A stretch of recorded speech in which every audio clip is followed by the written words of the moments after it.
संविधान करणाऱ्यांनाच संविधानावर भरोसा नाही वाटतं.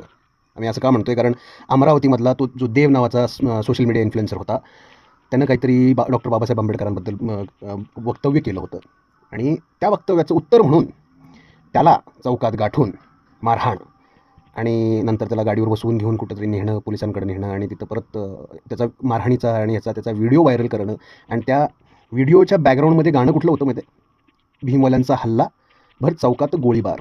आता या लोकांना मला एक प्रश्न विचारायचा आहे.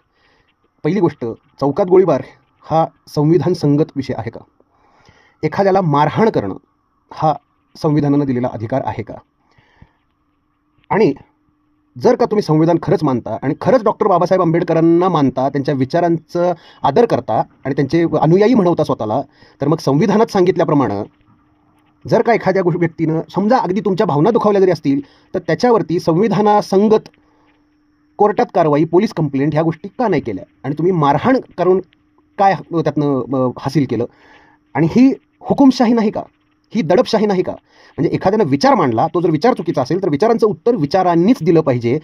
एवढी आपल्याकडं समज जी डॉक्टर बाबासाहेब आंबेडकरांनी द्यायचा प्रयत्न केला, तेही आपल्याला समजलेलं नाही का? स्पष्ट प्रश्न आहे. आणि त्यातून पुढे जाऊन मला आमच्या सरकारला प्रश्न विचारायचा आहे. ठीक आहे, भाजपचं सरकार आहे, तुम्ही लोकांना काय होतं बेकायदेशीर रीतीनं अटक नका करू, जसं आधीचं सरकार करत होतं चित्रळे टाईप. पण हे दडपशाही आणि हे ठोकशाही तुम्ही फक्त मतांच्या राजकारणासाठी पचवून घेणार आहात का? हा माझा प्रश्न आहे. जय हिंद, जय महाराष्ट्र, जय भीम, जय परशुराम, जय भवानी, जय शिवराय.